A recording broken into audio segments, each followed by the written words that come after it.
धन्यवाद राकेश सर। मुझे बड़ी खुशी हो रही है कि मैं आदरणीय बापू सिंह तंवर जी का जो है चर्चा जो मंथन हम दोनों के बीच में होने वाला है ये बहुत खास होने वाला है। और मैं ये व्यक्तिगत रूप से मान सकता हूं क्योंकि अभी तक हमारे साथ जो चर्चा का सिलसिला रहा है वो सत्ता पक्ष की ओर से रहा, लेकिन किसी भी क्षेत्र का विकास यदि एक पक्षीय हो तो उसकी धुरी जो है वो प्रभावित होती है। और ऐसे में बतौर विपक्ष जो है आप यहाँ मौजूद हैं, मैं चाहूँगा आप सभी लोग जोरदार ताली बजाकर आदरणीय बापू सिंह तंवर जी का स्वागत करें। आपके पास जो अनुभव रहा, यूं तो कहा जाता है कि विधायक रहे तो जलवा अलग रहता है, लेकिन जब पूर्व विधायक लग जाता है तो लोग उसे सामान्य तौर पर कह सकते हैं कि शायद हाथ कमजोर हो गए हैं। लेकिन सबसे मुख्य बात जो होती है वो रहती है अनुभव की, क्योंकि कहा जाता है जहां अनुभव होता है वहां और ज़्यादा बेहतर तरीके से काम जो है वो किया जा सकता है, सुझाव दिए जा सकते हैं, जनता की पीड़ा को समझा जा सकता है, तुलनात्मक अध्ययन किया जा सकता है। तब से अब तक के दौर को अगर देखा जाए बापू सिंह जी, तो क्या देखेंगे आप राजगढ़ के बदलाव को, राजगढ़ की तस्वीर को लेकर आप? धन्यवाद कांत जी और न्यूज 24 मध्य प्रदेश छत्तीसगढ़ के आपका इस मंच के माध्यम से मैं धन्यवाद करता हूँ। और राजगढ़ और मध्य प्रदेश का भविष्य, राजगढ़ वो जिला है जो मध्य प्रदेश को बहुत रेखांकित करता है। राजगढ़ ऐसा जिला है, इस जिले से राजनीतिक बड़ी बड़ी हस्तियां रही है और आज भी और पूर्व में भी। इस जिले ने मुख्यमंत्री दिए मध्य प्रदेश के आदरणीय राय साहब दिग्विजय सिंह, 10 साल मुख्यमंत्री रहे। और अभी वर्तमान में राजगढ़ के प्रभारी मंत्री डॉक्टर मोहन यादव जी जो आज मध्य प्रदेश के मुख्यमंत्री है, वो भी राजगढ़ की तासीर को अच्छी तरीके से जानते हैं। उनकी हमारी काफी नोकझोंक होती थी। वो समय हमने देखा है, काफी लंबा संघर्ष हमारा रहा राजनीतिक जीवन में।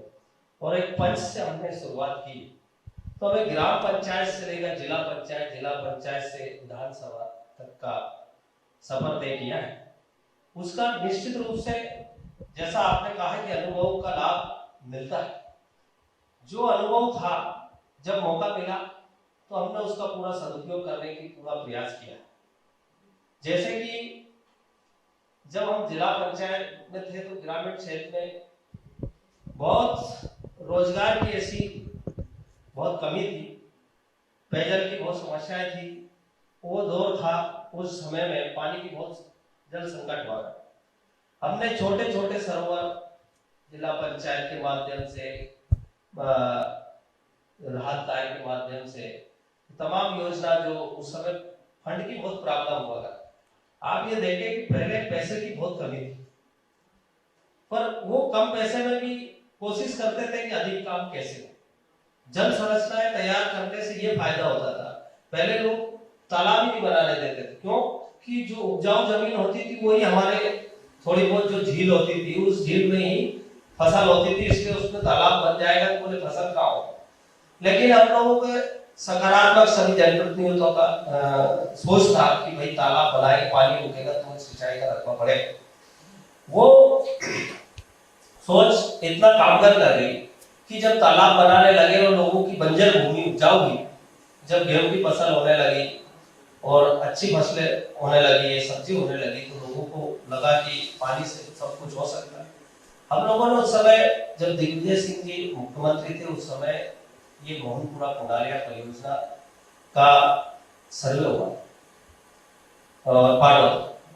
लेकिन उसके बाद उस समय इसकी लागत काफी थी, फंड हुआ नहीं करता था। सेंट्रल में भाजपा की सरकार थी, पैसा मिलता नहीं था। लेकिन सर्वे किए, बहुत छोटी छोटी परियोजनाएं बनाए, उस समय नहीं हो पाया। लेकिन फिर जब मैं जिला पंचायत का उपाध्यक्ष था, उस समय एक हमारे आए थे अनिल सिंह जी, जिन्होंने बरगी बांध में काम किया। तो उनसे ऐसे चर्चा, जैसे आज बैठे ऐसे चर्चा उनसे की, उन्होंने कहा कि मुझे कुछ बड़ा करना है। तो बड़ा करना है तो मैंने कहा हमारे आपके डिपार्टमेंट कुछ फाइलें ऐसी हैं जिनका बहुत पहले सर्वे हुआ था और उनको आप निकालें, वो अगर काम हो सकता है तो बहुत बड़े काम है। उस समय सौभाग्य की बात है कि मध्य प्रदेश के ACS राधेश्याम जुलानिया जी, तो वो इस राजगढ़ की माटी में पैदा हुए और ऐसा योग संयोग लगा कि दिल्ली में कांग्रेस की सरकार थी, डॉक्टर मनमोहन सिंह जी। आप जिस तरह से बात रख रहे हैं अभी, मैं चाहूँगा एक बार फिर जोरदार तालियां बजा दी जाएं, क्योंकि आपकी जो बात का कहा जाए एक तरीका है उसमें बताया जा रहा है कि अटक से कटक तक और कश्मीर से कन्याकुमारी तक, यानी राजगढ़ का पूरा खाका जो है वो आपके पास है। और कहते हैं कि जब जहां खाका होता है उसके ज़रिए तुलनात्मक अध्ययन करने में बहुत आसानी भी रहती है। लेकिन वर्तमान तस्वीर को यदि आप देखें, आप अभी इतनी देर से आप धैर्यता से सभी जो वक्ता हमारे बीच में मौजूद थे, चर्चा का दौर चल रहा था, आपने बहुत कुछ सुना, प्राइवेट क्षेत्र से भी काफ़ी लोगों ने अपनी बातें रखी। क्या लगता है आपको कि शिक्षा, स्वास्थ्य और रोजगार जो तीनों महत्वपूर्ण जरूरी चीज़ें, इसी से सारे चीज़ें संबंधित है। जब ये परियोजना दिल्ली से, वर्ल्ड बैंक से पर्यावरण स्वीकृति दिलवाई, सेंट्रल में मंत्री से, और इसमें महत्वपूर्ण रोल रहा हमारे सांसद नारायण सिंह आमलावे और दिग्विजय सिंह जी, और मध्य प्रदेश की सरकार का भी महत्वपूर्ण, जिसमें सबसे महत्वपूर्ण रोल ACS जुलानिया जी। लेकिन उसके बाद शिवराज सिंह जी का भी योगदान रहा, राज्य सरकार का बड़ा योगदान, उन्होंने भी सहयोग किया और ये योजना का 2013 में काम चालू हो गया, 12 में चालू हो गया। तो इसकी प्राथमिकता शुरू में बहुत सारी परिस्थितियाँ ऐसी हुई, डूब क्षेत्र, बहुत सारे सकारात्मक स्रोत त्याग करना पड़ा लोगों को, अपने मकान चले गए, गांव डूब गए। तो धन्य है वो लोग जो डूब क्षेत्र से प्रभावित हुए। पर आज दुर्भाग्य है कि आज जो लोग डूब से प्रभावित हुए थे, आज उनके रोजगार की कोई व्यवस्था नहीं है।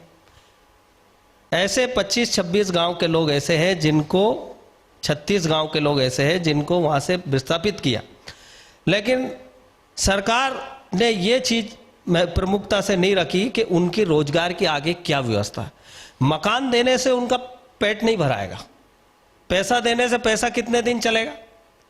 इसलिए हमारी डिमांड थी कि हमारा उद्देश्य था कि हम ऐसा रोजगार मूलक उद्योग यहाँ पर लगवाएं जिससे उन लोगों को रोजगार मिल सके। तो आपको क्या लगता है कि सरकार जो है वो अपनी उस ओर ध्यान दे रही है, लेकिन स्थानीय तौर पर यदि मैं आपके विचार को जानना चाहूं कि आप यदि कोई ऐसा प्रयास व्यक्तिगत रूप से यदि करते हैं तो क्या फायदा आप उन प्रभावित लोगों को दिला सकते हैं? आप देखिए, मुझे मौका मिला था, मैंने इस चीज के लिए प्रयास किया था। मैं कमलनाथ जी को राजगढ़ लेके आया था और मेरी मुख्य मांगे रखी मैंने उनके सामने कि भाई मुझे एक तो स्वास्थ्य की सबसे बड़ी समस्या तो मेडिकल कॉलेज, शिक्षा के क्षेत्र में शिक्षा, यहाँ पर व्यावसायिक शिक्षा नहीं थी तो उसके लिए कॉलेज, मॉडल कॉलेज, हेल्थ के मामले में हमारा जिला का जो अस्पताल है वो जर्जर था, आए दिन कभी पंखा गिर जाता था, कभी क्या। हमने 200 बेड का नया अस्पताल स्वीकृत भी करवाया और बनवाया, बन भी गया, आज उसमें चल रहा। लेकिन आज दुर्भाग्य है कि चिकित्सकों की 80% कमी है उसमें। लेकिन ये माना जा सकता है कि दुर्भाग्य शब्द में भी भाग्य जुड़ा है, और पूर्व शब्द, जैसा कि आपके सामने लगा है, पूर्व शब्द, पूर्व से ही सूरज उगता है। तो ये माना जा सकता है कि अनुभव जो है आपके पास काफ़ी है, और राजगढ़ के जो मंथन हम आज हमारे बीच में चल रहा है, उद्देश्य भी यही है कि दोनों के मंथन के जरिए, यानी इस मंच के मंथन के जरिए एक अमृत बाहर निकले। उस अमृत के लिए मैं चाहूँगा कि आज इस मंच के जरिए कोई 2 महत्वपूर्ण चीज़ें जिनको आप चाहते हैं कि शासन यदि उनको सुनता है तो आज मध्य प्रदेश का भविष्य राजगढ़ से जरूर गढ़ जाएगा। देखिए, बात वही है कि जो मेरा अनुभव था उससे तो वो चीज़ हमने की है, लेकिन आज मेरी अपील है शासन से कि भाई व्यावसायिक शिक्षा का मान लो भवन बन गया, जब तक प्रोफेसर नहीं होंगे, फैकल्टी नहीं होगी, तब तक उस कॉलेज का कोई मतलब निकलता है क्या? तो हमारा उनसे अपील है कि उसमें फैकल्टी लाए, कॉलेज में प्रोफेसर आए, जिले के अस्पताल में डॉक्टर्स आए। हमारी OT बंद रहती है, उसमें सीजर नहीं हो पाते, उनको रेफर कर देते। कितनी परेशानी होती है, हमने बहुत करीबी से देखा। इसलिए हम मेडिकल कॉलेज के लिए शासन से इससे लड़ाई लड़ी है कि जो लोग यहाँ से, बहुत हमारा गरीब क्षेत्र है, पैसे की बहुत कमी रहती, उनको यहाँ से रेफर करते हैं, भोपाल, झालावाड़, इंदौर जाते हैं इलाज कराने, वो पूरा परिवार उठ जाता है। तो यानी परिवार ये माना जा सकता है कि जो बात आपने कही है, हम पूरा विश्वास रखते हैं कि जिम्मेदार आपकी इस आवाज को सुन रहे हैं, आपके बताए हुए अनुभव को देख रहे हैं, समझ रहे हैं, और ये अनुभव आपके जो विचार हैं वो राजगढ़ के लिए ये माना जा सकता है कि स्वर्णिम कहा जाए वो शब्द हो सकते हैं, क्योंकि शिक्षा, स्वास्थ्य, रोजगार के साथ में, जैसा कि शुरुआत में अभी चर्चा हो रही थी पैनलिस्ट के साथ में, कि मंथन, क्रियान्वयन और निगरानी, ये तीनों चीजें अगर हो जाएंगी तो कहीं ना कहीं माना जा सकता है कि आपका अनुभव और यहाँ क्षेत्र के लोग जो जनप्रतिनिधि चुने हुए हैं वो सब मिलकर राजगढ़ को वास्तविकता में जो है वो मजबूत करेंगे। बहुत बहुत धन्यवाद बापू सिंह तंवर जी, आपका, आपके जो विचार हैं वो बहुत मजबूत हैं। बहुत बहुत धन्यवाद, जोरदार तालियां बजाएं आदरणीय बापू सिंह तंवर जी के लिए। धन्यवाद आपका भी, आपने मुझे ये मौका दिया, उसके लिए आपका न्यूज़ 24 का बहुत बहुत धन्यवाद।